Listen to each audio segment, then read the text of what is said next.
Сәлеметсіздер ме, 6 сынып оқушылары? Бүгінгі біздің сабағымыздың тақырыбы феодалдық экономика ерекшеліктері неде? Оқу мақсаты: экономикалық қатынастардың формаларын түсіндіру арқылы феодалдық шаруашылықтың ерекшеліктерін сипаттау. Бағалау критериясы: феодализмге сипаттама береді. Еуропада орта ғасырлық қалалардың пайда болу үрдісін сипаттап, кестелермен жұмыс жасай алады. Орта ғасырлардағы еңбекті цехтық ұйымдастырудың мәні бойынша деректермен жұмыс жасап жазады. Феодализм дегеніміз не? Ерте орта ғасыр кезеңінде қоғамда жерге феодалдық меншікке және шаруашылықтың натуралды сипатты негізделген жаңа қатынастар түрі. Феодализм батыс Еуропа елдерінде 9 және 10 ғасырларда қалыптасты. Оның ең басты белгісі жердің негізгі табыс пен байлық көзіне айналуы. Кімнің жері көп болса, сол құдіретті де құрметті адам болды. Ақсүйек шонжарлар мен корольдер, әскер басшылары қауым жерлерін, жаулап алынған жерлерді өздерінің мұрагерлік меншігіне айналдырды. Ірі жер иелеріне өздерінің жер иеліктерін ұлғайтуға мемлекет көмектесті. Шонжарлар тегін жатқан орман торғайды, тау-тастар мен өзендерді өз меншіктеріне айналдырды. Жерге деген өз құқықтарын олар заң жүзінде бекітіп алды. Король мен ақсүйек шонжарлар бірте-бірте ірі жер иеленушілерге айналды. Король, ақсүйектер және әскер қолбасшылары мырзалық артық жерлерін өз қызметкерлеріне, бағыныштыларына, яғни вассалдарына үлестіріп берді. Атқарған қызметі үшін әр адамға сыйға берілетін жер үлесі феод деп, ал үлестің иесін феодал деп атады. Бір феодалдың жер үлесі ұлан-ғайыр көп болса, екінші феодалдың жері аздау болды. Феодалдар жерді онда өмір сүретін жүздеген, мыңдаған шаруалармен қоса иемденді. Феодалдық қоғамның басты белгілері король мен ақсүйектер, шонжарлар бірте-бірте ірі жер иеленушілерге айнала бастады. Еңбек құрал жабдықтарының дамып жетілуіне байланысты жерден, егін және мал шаруашылықтарынан түсетін табыс өсе түсті. Феодализм феод сөзінен алынған. Оларды ірі жер иелігі деген мағынаны береді.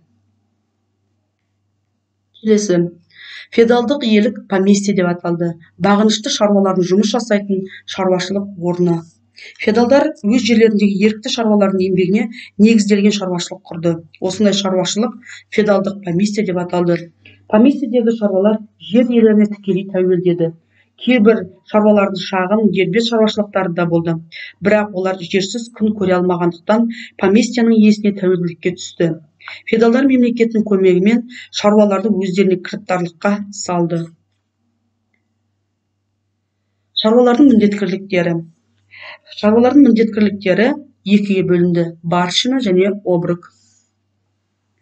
Барщина дегеніміз шаруа феодалдық пайдасына атқаратын міндетті жұмыстар. Мысалы, көпір, жолдарды салу, жөндеу және тағы басқаларды атқарды. Ал оброкта шаруаның феодалдағы өтейтін міндеткерліктің түрі. Ол натуралды немесе ақшалай алынатын салық болды. Ал натуралды шаруашылық дегеніміз не? Адамдар өнімді айырбасқа, нарыққа шығаруға ұмтылмай, тек өздерінің жеке басына қажеттіліктерін өтеу үшін өндірілетін шаруашылықтың түрін айтамыз. Феодалдың өміріне қажетті бұйымдар мен азық-түліктердің бәрі оның поместьесінде өндірілді. Феодал поместьесіндегі шаруалар малдың жүнінен жүн иіріп, мата тоқыды, одан киім-кешек тікті, үй жиһаздарын, ыдыс-аяқ пен құрал-саймандарды өздері жасады. Шаруалар да, олардың қожайындары да еш нәрсені сатып алмады. Бәрі өзімізде бар деген үрдісте өмір сүрді. Тек өздері өндірмейтін тұз бен темірді ғана олар азық-түлікке, малға айырбастап алды. Сондықтан да 11 ғасырға дейін ел ішіндегі сауда-саттық ең төмен дәрежеде болды. Феодалдық бытыраңқылық дегеніміз не? Феодалдық бытыраңқылық мемлекеттер біртұтас болған жоқ. Ол көптеген шағын корольдіктерден, князьдіктерден тұрды.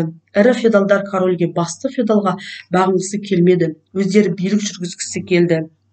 Ірі феодалдық иеліктердің саяси және мәдени орталықтарына айналған қалалар өсіп жетілді. Феодалдық иеліктер өзінше тәуелсіз мемлекет іспетті болды. Ірі феодалдар көршілермен соғысу немесе бітім жасау мәселелерін өздері шеше беретін. Күшейіп алған жекелеген феодалдар өздеріне корольмен тең санай бастады. Сонымен қатар, ерте орта ғасырларда феодалдар феодалдық сатыларға бөлінді, яғни қоғамның сословияға бөлінуі.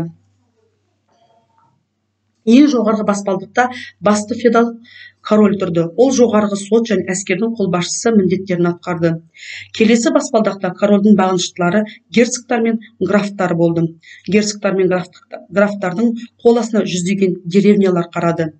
Олардың билігінде үлкен әскер отряды болды. Графтардан кейінгі баспалдақта барондар мен виконттар тұрды. Олар 20-30 деревняны басқарып, сол деревнялардан шағын әскер бөлімін жасақтауға мүмкіндік алды. Барондар ұсақ феодалдардың рыцарлардың мырзасы еді, ал рыцарлар әлі рыцар атағын ала қоймаған қатардағы жауынгерлердің мырзасына айналды. Феодалдар тек шаруашылықтың ұйымдастырушы ғана емес, әскер басшылары да болды. Әскери іспен айналысатын феодалдар 10 ғасырдың аяғына бастап рыцарлар деп аталды.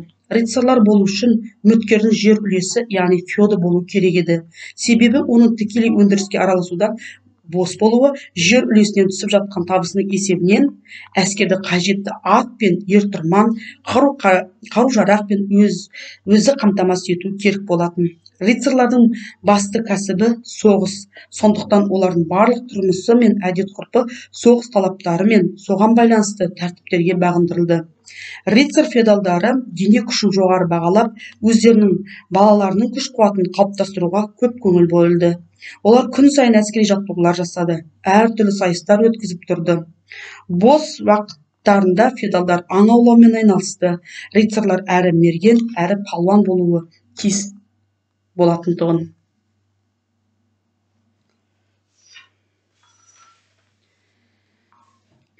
Келесі. Шаруаларды жікке бөлінді. Олар феодалдық құрылыс кезінде шаруалар басыбайлы және ерікті болып екіге бөлінді. Басыбайлы шаруалар феодалдарға толық тәуелді болды. Олардың өз беттерімен шешім қабылдап, әрекет етуіне тыйым салынды. Феодалдар сондай шаруаларды сатуға, айырбастауға, сыйлауға еріктеді. Басыбайлы шаруа қашып кетсе, қожасы оны тауып алып өзіне қайтаратын. Басыбайлы шаруалар қатарынан бірте-бірте бұрынғы құлдар да қосыла бастады. Ал екінші топ ерікті шаруалар деп аталды. Англияда оларды вилландар деп аталды. Олар жағдайы біраз жеңілдеу болды. Олар өз қарамағында мүліктерін, еңбек құрал-жабдықтарын еркін жұмсай алды. Ерікті шаруалар өз жер үлесін мұрагерлік жолмен балаларына қалдыруға құқылы болды. Шаруалардың тұрмысы орта ғасырларда шаруалардың тұрмысы өте шыпыны болды. Өндірістің даму дәрежесінің төмендегеніне байланысты олардың тұтынатын заттар өте аз әрі қарапайым болған. Өз тұрмысына қажетті төсек орын, ыдыс-аяқты шаруалар өздері жасап алатын, үйлерін де өздері салатын. Үйді ағаштан, тастан салып, төбесін қамыспен, сабанмен жабатын. Терезе орны күн сәулесі әрең түсетін шағын тесіктер шығарылатын. Тамақтанатын, жататын орындары бір бөлмеде болды. От жаққанды үй ішінде түтіндеп кететін, себебі пештің түтіні тұратын мұржасы болмайтын. Енді балалар, сіздерге осы бүгінгі өткен жаңа тақырып бойынша бірнеше тапсырмалар берілді. Берілген тапсырмаларды сіздер орындап, дәптерлеріңізге электрондық түрде жіберулеріңіз керек. Бұнда бірінші тапсырмада негізгі ұғымдар берілді. Сол ұғымдар бойынша анықтамалар жазуларыңыз керек. Төмендегі дескрипторға сүйене отырып орындаймыз. Келесі тапсырмада берілген мәтінді оқып, қай рентаның түріне жататынын анықтау керек. Бұл обрық және баршынаға қайсына жататынын анықтап шығып жазуларыңыз керек. Келесі үшінші тапсырмада кесте толтыру. Басыбайлы және ерікті берілген кестедегі ұяшықтың бос орнын толтырасыздар. Одан кейінгі тапсырма эссе жазу. Эсседе 50-70 сөз жазып, деректермен жұмыс жүргізу. Қатесіз нақты деректерге келтіру. Енді сабағымыздың рефлексия. Бүгінгі өткен тақырыбымыздың жиынтығы бойынша рефлексияны толтырамыз. рефлексияны толтырғаннан кейін дәптерлеріңізге барлық тапсырмаларды орындап электрондық түрде жіберулеріңізді сұраймын. Бүгінгі сабағымыз бойынша осы сабағымыз аяқталды. Сау болыңыздар.